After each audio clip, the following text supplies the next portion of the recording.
এলাকা আমারই গ্রাম, এটা গোপাল গ্রাম আমার। তো আমি একটু বাইরে ছিলাম, আমার এক ছোট ভাই ফোন দিয়েছে আমারে, ভাই এখানে আলী হোসেনের গড়ে দুইটা লোক, এখানে তার গড়ের বসত গড়ের পাশে একটা গড়, ও গড়ের নাম নাকি দিছে আয়নাগড়।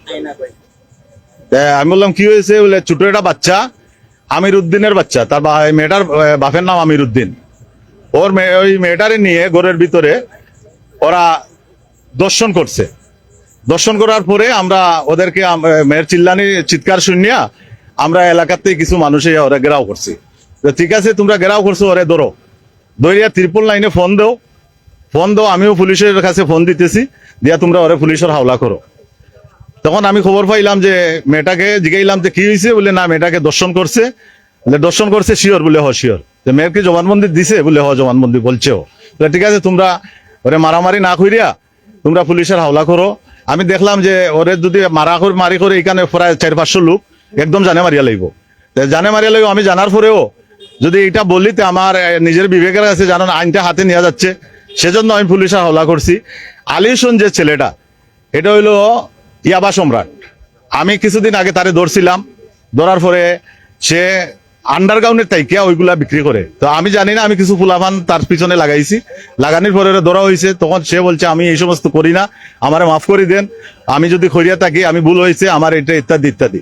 আমি চিন্তা করলাম যখন যে একজন মানুষ ভালো হয়ে যায়, তাকে আমরা আইনের আওতায় এখন আমরা আনবো না। তবে যদি তাকে আমরা কখনো ধরতে পারি, তো তখন তাকে আমরা করবো, তারে আমরা আইনের কাছে আমরা সুপার্দ করব।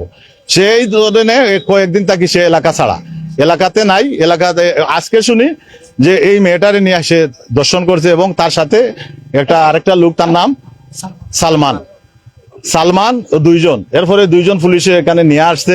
আমরা চাই সেই পুলিশ ধরে নিয়ে আসছে, পুলিশে কোর্টে সুপার্দ করবে। কোর্টের থেকে যেভাবে কোন রকম না আসতে পারে, আমি বিশেষ করে আপনারা মিডিয়ার যারা ভাইয়েরা আছেন, আপনারা জিনিসটারে আপনারা ধরে তুলেন। আমরা এখানে আরো কয়েকবার আমি কয়েকটা বক্তব্য দিয়েছি। আমরা কথা একটাই, যে যদি আইনের ফাঁকে ওরা চলে আসে, তা আমরা দেশবাসী ওদের বিরুদ্ধে আমরা রুখে দাঁড়াবো, এবং আমরা তাদের বিচার কিভাবে হয় আমরা দেশবাসী সেটা চিন্তাধারা আমরা করব। কারণ ওরা জেলে যায়, পুলিশে ধরে জেলে ফাটায়, জেলের থেকে আবার ওরা চলে আসে, জেল থেকে চলে আসে। আইনের ফাঁক ফুকুর কিভাবে পায় সেটা আমরা জানি না। কিন্তু এখন আমি বিশেষ করে এই যে ঘটনা, আজকে আপনারা জানেন একটা ছোট বাচ্চা, 18 মাসের বাচ্চা, মা তার গলা কেটে ফেলেছে। গতকালকে পল্লবীতে একটা ঘটনা ঘটেছে, আপনারা জানেন। আমাদের দেশ নায়ক, আমাদের প্রধানমন্ত্রী, উনি নিজে গিয়েছেন এবং নিজে এখানে বক্তব্য দিয়েছেন, এবং স্বরাষ্ট্রমন্ত্রী মহোদয় বলেছেন, এবং আইনমন্ত্রী মহোদয় বলেছেন, 1 সপ্তাহের ভিতরে ওদেরকে ওই মামলার তদন্ত সব জমা দেওয়ার জন্য 1 সপ্তাহের ভিতরে ওদের বিচার হবে। আমরাও চাই, আমরাও সিলেটবাসী, বিশেষ করে আমাদের সদর উপজেলায় আরো কিছু ঘটনা ঘটেছে। সোনাতলায় আপনারা জানেন কয়েকদিন আগে একটা ঘটনা ঘটেছে, 4 বছরের একটা বাচ্চা, ফাহিমা নাম। সেটার জন্য আমরা প্রতিবাদ করেছি, পরে আমরা এলাকাবাসী তাকে ধরে আমরা আইনের হাওলা করেছি। আমরা চাই আপনাদের মাধ্যমে সারা বাংলাদেশে এই জিনিসটা আপনারা ধরে তুলেন, যে ঘটনা শুরু হয়েছে এটার পিছনে কারা এটার ইন্ধন দিচ্ছে, সেই লোকটা বাইর করে আনা হোক, এবং যারা ঘটনাকারী তাদেরকে ফাঁসির মঞ্চে ঝুলানো হোক। আচ্ছা রমন ভাই, আমরা তো আজকে একটু লেট করছি, একটু মূল বিষয়টা যদি আমাদেরকে আবার। মূল বিষয় তো আমি সামনে ছিলাম না, আমি আগেও বলেছি, আমাকে ফোন দেওয়া হয়েছে যে এইরকম একটা বাচ্চাকে 2-3 মিলে তারা দর্শন করতেছে বা করেছে। এরপরে আমি বলছি ওদেরকে ঘেরাও করো, আটকানো। গুফাল খান্দিগাঁও ইউনিয়নে গুফাল। বাচ্চার বয়স 13-14 বছর, এইরকম সামথিং, কম বেশ হইতে পারে, 15 বছর, 14-15 বছর। তখন একে বাচ্চা সহ পুলিশ, এখানে পুলিশের হেফাজতে, আসামি সহ পুলিশের হেফাজতে আছে, বাচ্চা সহ।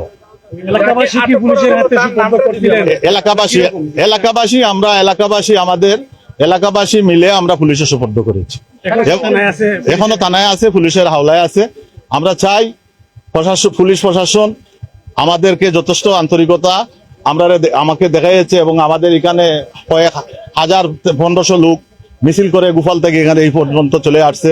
আমি তাদেরকে বলেছি, তোমরা আইনের প্রতি শ্রদ্ধা থাকো, পুলিশ আন্তরিক আছে, পুলিশের প্রতি আমাদের কোনো দুর্বলতা নাই।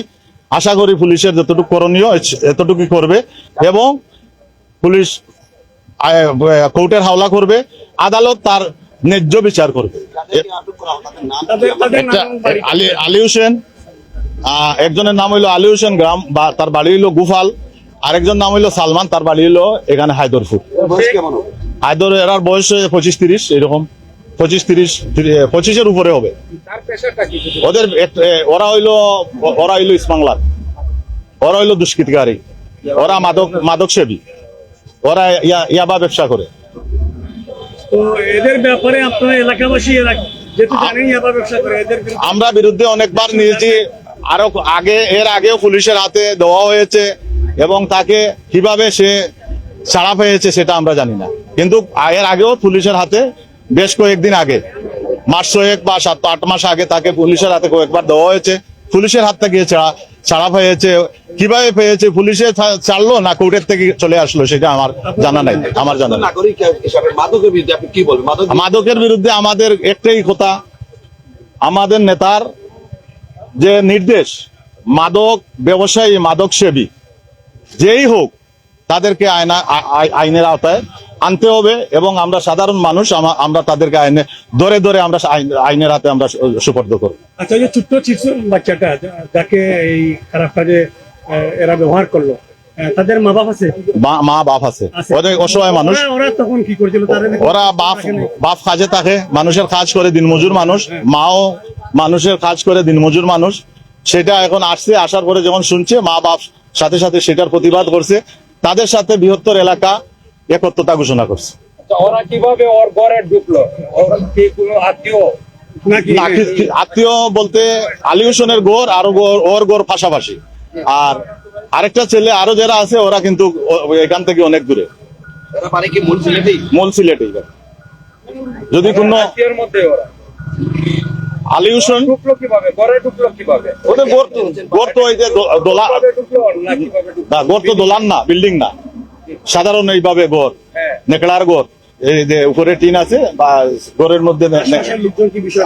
আশপাশের লোকজন যখন মেয়ে যখন চিল্লানি দিছে, তখনই আশপাশের লোকজন তাদেরকে দাওয়া করে ধরছে, ধরিয়া এলাকাবাসী তারা ঘেরাও করছে, ঘেরাও করিয়া পুলিশে সুপর্দ করা হয়েছে। আমাদের নেতৃবৃন্দ এটার প্রতি ঘৃণা জানিয়েছেন, এবং নেতৃবৃন্দর নির্দেশ যেই হোক তাদেরকে ধরে আইনের আওতায় আনা হোক, এবং কোনো ধরনের ছাড় দিবেন না।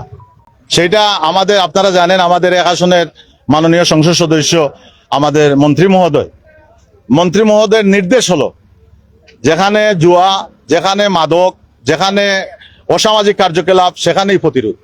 আমরা এখন খুঁজে খুঁজে বাইর করব কে কোথায় কি করতেছে, আমরা সেখানেই আমরা এটার প্রতিরোধ গড়ে তুলব, এবং আমরা এলাকাবাসী যথেষ্ট সচেতন। এটার পিছনে নিশ্চয় দেশে এটা অশৃঙ্খলা, দেশের ভাব মুক্তি নষ্ট করার জন্য কেউ না কেউ এটার ইন্ধন দিচ্ছে, সেটাকেও আমরা খুঁজে বাইর করব।